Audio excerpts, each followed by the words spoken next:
ग्वालियर चंबल अंचल के 2 दिवसीय दौरे पर आए कमलनाथ ने ज्योतिरादित्य सिंधिया और सीएम शिवराज पर जमकर निशाना साधा।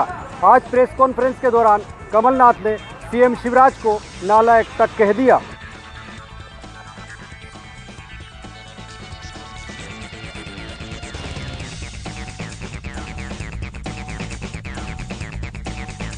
शिवराज जी 10 दिन में माफ नहीं किया।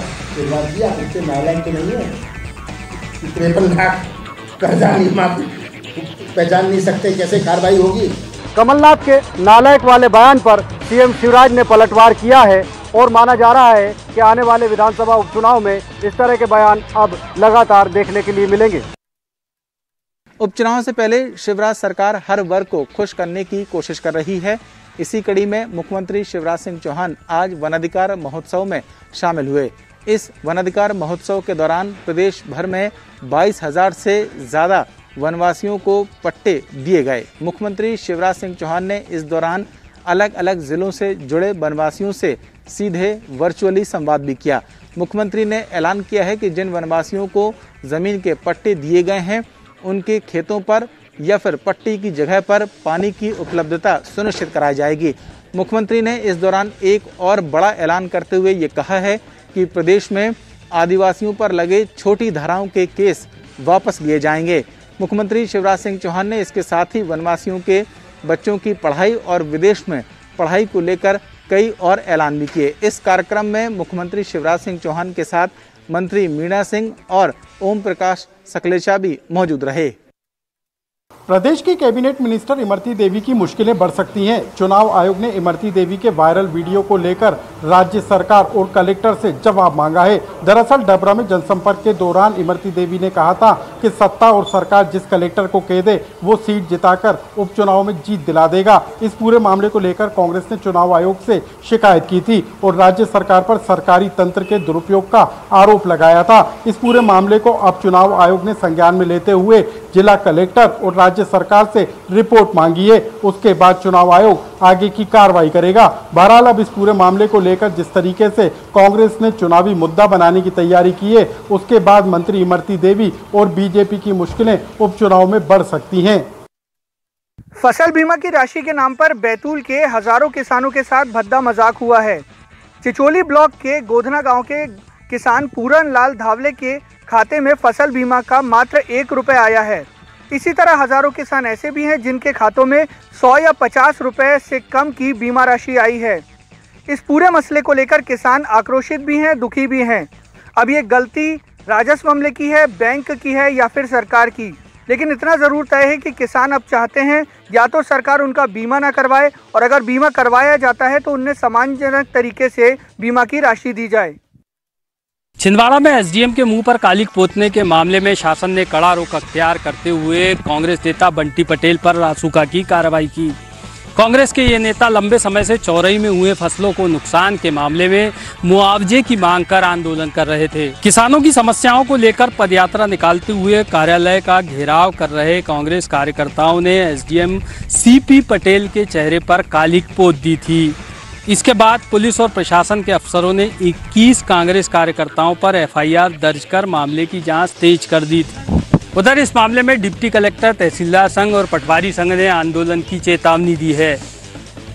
इन संघों ने साफ कर दिया है कि यदि आरोपी पर सख्त कार्रवाई ना हुई तो वे हड़ताल करेंगे।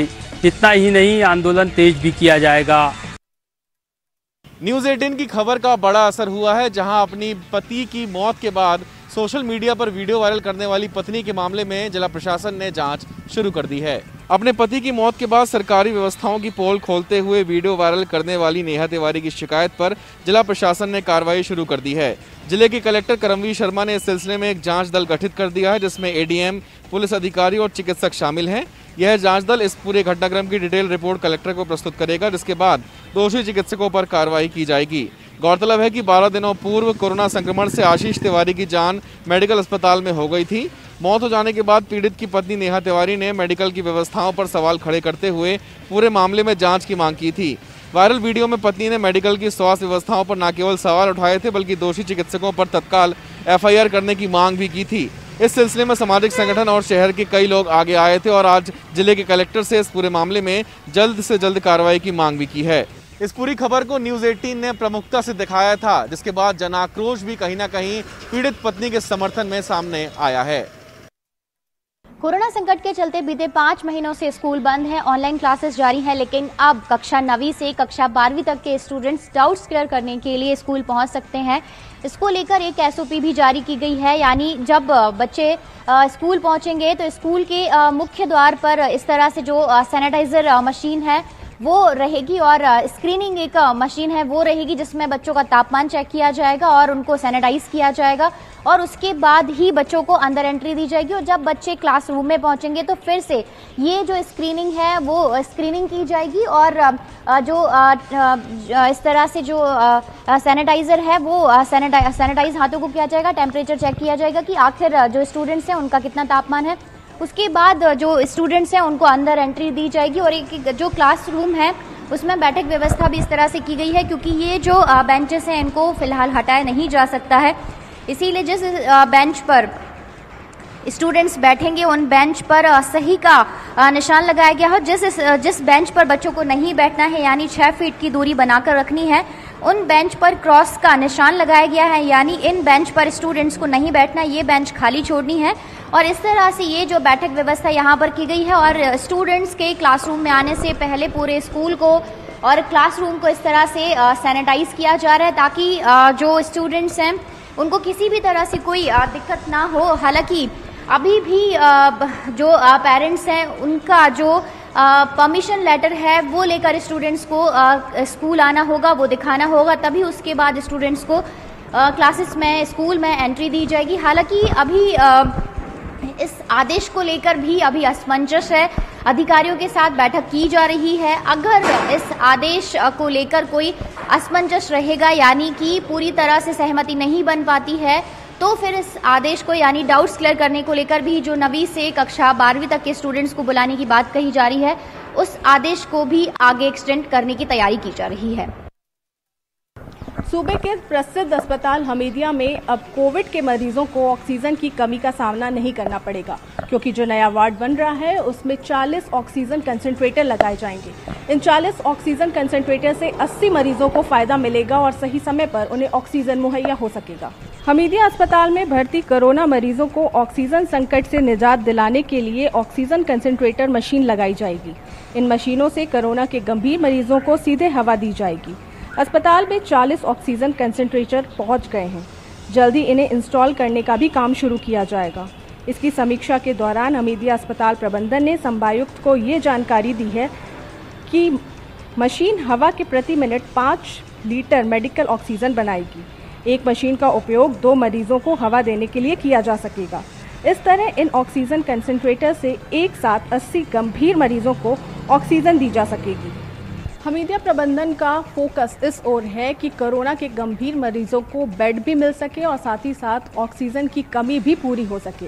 इसलिए जो नया वार्ड बन रहा है उसमें 40 ऑक्सीजन कंसंट्रेटर मशीन इंस्टॉल की जा रही हैं। आने वाले 7 दिनों के अंदर ये सुविधा मरीजों के लिए उपलब्ध हो सकेगी। कोरोना वायरस के साथ साथ अब लंपी नामक एक और नए वायरस ने डिंडोरी जिले में अपनी आमद दर्ज करा दी है। हालांकि लंपी नामक इस वायरस से इंसानों को कोई खतरा नहीं है, लेकिन यह पशुओं के लिए खतरनाक साबित हो सकता है। पशु विभाग के अधिकारियों की माने तो डिंडोरी जिले के 40 से ज़्यादा गांवों में लंपी वायरस का प्रकोप देखा जा रहा है और इस खतरनाक वायरस ने अब तक करीब 1600 मवेशियों को अपनी जद में ले लिया है।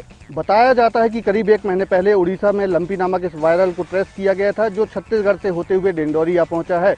लंपी कोरोना की तरह ही तेजी से फैलने वाला संक्रामक बीमारी है, जिसके लक्षण मवेशियों को तेज बुखार, पैरों में सूजन, चर्म रोग व खास प्रकार के घाव से पता लगाया जा सकता है। एक तरफ पशु विभाग के अधिकारी लंपी वायरस को लेकर गांव-गांव अभियान चलाने का दावा कर रहे हैं, वहीं कई गांव ऐसे भी हैं जहां लोगों ने अब तक इस वायरस का नाम तक नहीं सुना है। लिहाजा जो पशु मालिक हैं वो इलाज कराने की बजाय पूजा पाठ में जुटे हुए हैं। इंदौर में पबजी खेलने के दौरान नाबालिग छात्रा को पंजाब के युवक से पहले दोस्ती और फिर प्यार हो गया और वह उसका जन्मदिन मनाने के लिए घर पर बिना बताए पंजाब चली गई। परिजनों ने थाने पर शिकायत की, तब मामले का खुलासा हुआ और पुलिस ने छात्रा और पंजाब के युवक को अमृतसर से बरामद कर लिया। परिजनों के बयानों के आधार पर युवक को जेल भेज दिया, वहीं छात्रा को परिजनों के सुपुर्द कर दिया गया। दरअसल मल्हारगंज थाना इलाके में रहने वाले एक परिवार ने थाने पर जाकर शिकायत की थी कि उनकी बेटी 31 अगस्त से गायब है। वह घर से बिना बताए कहीं चली गई है। पुलिस ने परिजनों की शिकायत पर अपहरण का प्रकरण दर्ज किया और तलाश शुरू कर दी। पुलिसिया तकनीकी जांच में इस बात का खुलासा हुआ कि छात्रा पंजाब के अमृतसर में है। पुलिस का एक दल पंजाब पहुंचा तो छात्रा को राहुल उर्फ अजय के घर से बरामद कर लिया। पुलिस छात्रा और राहुल उर्फ अजय को अपने साथ इंदौर ले आई। फिर छात्रा के बयान लिए। इस दौरान चौंकाने वाला खुलासा हुआ। छात्रा ने बताया कि पबजी खेलने के दौरान ही उसका पंजाब के राहुल से संपर्क हुआ था। उन दोनों के बीच दोस्ती हुई थी। दोनों के बीच बातचीत भी होती रहती थी। अजय का 9 सितंबर को जन्मदिन था और इसी में शामिल होने के लिए वह फ्लाइट से पंजाब पहुंच गई थी। परिजनों को पहले बताया भी था, लेकिन अनुमति नहीं मिली तो वह बिना बताए ही चली गई। बहरहाल उसने बयानों में अपने साथ किसी प्रकार की अनहोनी से इनकार किया है। पुलिस ने छात्रा को परिजनों के सुपुर्द कर दिया। वहीं राहुल को गिरफ्तार कर न्यायालय पेश किया और वह जेल चला गया। ऊपरी अदालत में हुई सुनवाई में उसे जमानत भी मिल गई। तकनीकी के ज़माने में जहां बच्चे और परिजन बेहद आधुनिक हो रहे हैं, वहीं बच्चे कई घंटे अपना वक्त मोबाइल और कंप्यूटर पर बिता रहे हैं। ऐसे में परिजनों की अहम जिम्मेदारी हो जाती है कि वह निगरानी रखें कि बच्चे खेल की आड़ में कहीं गलत दिशा में तो नहीं जा रहे हैं। इंदौर ही ऐसा शहर है जहां कुछ समय पहले खेल में मिल रही हार की वजह से एक नाबालिग ने अपने गेम पार्टनर की हत्या कर दी थी।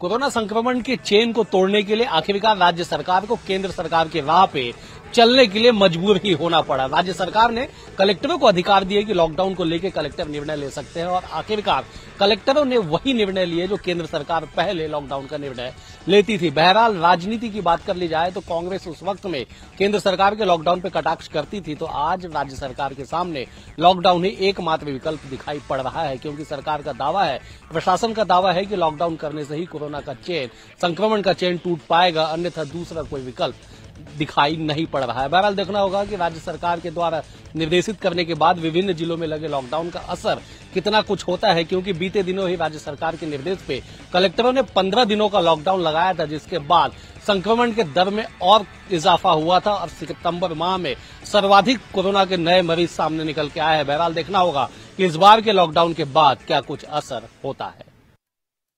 आखिरकार फिर से एक बार रायपुर जिले को लॉकडाउन किया जा रहा है और पूरे रायपुर जिले को कंटेनमेंट जोन घोषित कर दिया गया है और इसके साथ ही अगर हम बात करें तो पूर्ण लॉकडाउन की घोषणा कर दी गई है। 21 तारीख की रात 9 बजे से लेकर 28 तारीख तक पूरी तरह से लॉकडाउन लगा रहेगा, लेकिन इस बार का जो लॉकडाउन है वो पहले से अलग रहेगा। जी हाँ, कलेक्टर और एसपी दोनों का कहना है कि चूंकि कंटेनमेंट जोन घोषित कर दिया गया है तो वही सारे नियम कायदे रहेंगे जैसे कि किसी कंटेनमेंट जोन में रहता है। तमाम जो सीमाएं हैं वो सील रहेगी और इसके साथ ही जो भी निकलेगा वो उसको बेवजह निकलने पर एक लंबा खामियाजा भुगतना पड़ सकता है। सख्ती बहुत ज्यादा रहेगी।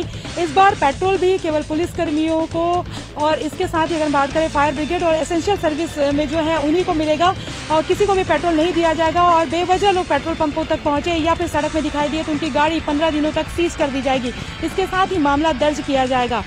कलेक्टर एस भारतीदासन का कहना है कि तमाम दुकानें, चाहे शराब की दुकानें हो, चाहे सब्जी की दुकानें, चाहे किराना की दुकानें हो, सभी दुकानें बंद रहेगी। केवल पेट्रोल पंप जो है वो भी कुछ खास लोगों के लिए और इसके कुछ खास जो सर्विस में है उनके लिए, और जो दूध है वो सुबह शाम 1.5 घंटे का जो समय है वो बांटने के लिए दिया गया है। एलपीजी जो है लोग ऑनलाइन ही बुकिंग कर पाएंगे, वहां पर जाकर नहीं ले पाएंगे।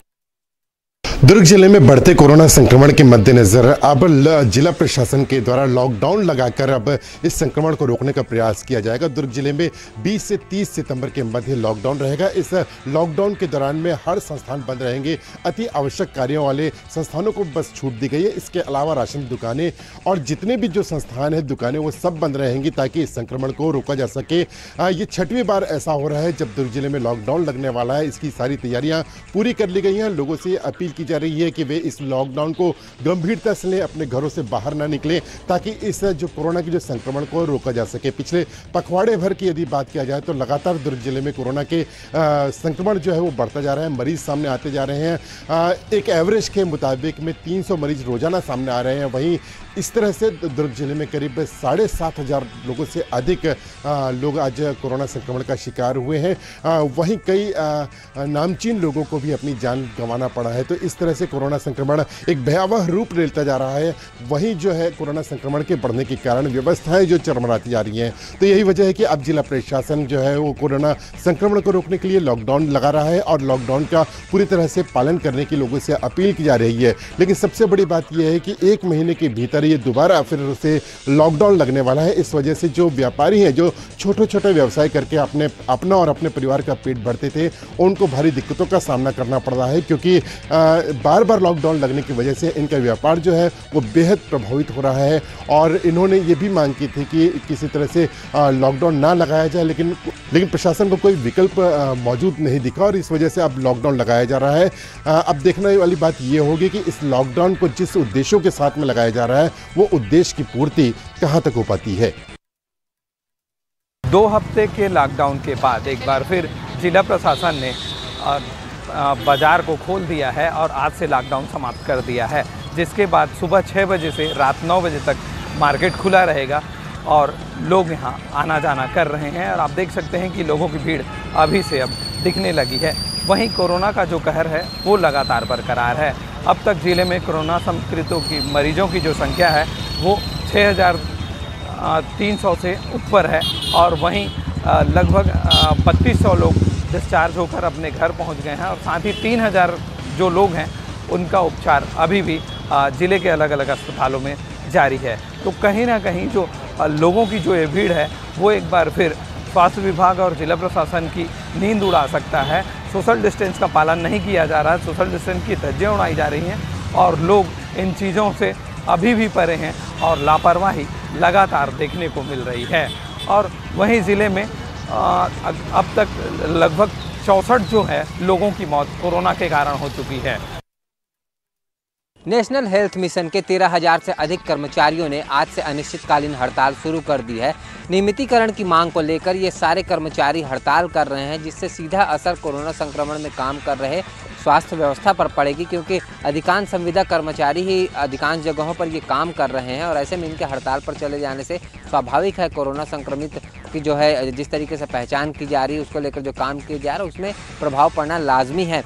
इनके इस हड़ताल को तृतीय वर्ग कर्मचारी संघ ने भी अपना समर्थन दे दिया है। तृतीय वर्ग कर्मचारी संघ का साफ कहना है कि सरकार वादा खिलाफी कर रही है। इनसे जब वादा किया गया था कि संविदा कर्मचारियों का नियमितीकरण किया जाएगा, तब क्यों सरकार नियमितीकरण नहीं कर रही है, ये समझ से परे है। और ऐसे संकट के समय में जब नियमित कर्मचारी ढंग से काम नहीं कर रहे हैं, उनसे ज़्यादा बेहतर तरीके से संविदा कर्मचारी काम कर रहे हैं, ये कहना है तृतीय वर्ग कर्मचारी संगठन का। हालांकि सरकार की ओर से जरूर स्वास्थ्य मंत्री ने अपील की है कि इस संकट के समय में जो है संविदा कर्मचारी जो हैं वो अपनी हड़ताल को वापस ले लें, सरकार उनकी मांगों पर विचार करेगी। लेकिन ये तो तय है कि जब तक सरकार पर संकट नहीं आता है, सरकार के सामने किसी तरीके से परेशानी खड़ी नहीं होती, तब तक कर्मचारियों की मांगें नहीं मानी जाती हैं। यही वजह है कि ऐसे समय में इन कर्मचारियों को हड़ताल के लिए बाध्य होना पड़ा है। अब देखना होगा कि सरकार इनके मांगों पर किस तरीके से विचार करती है।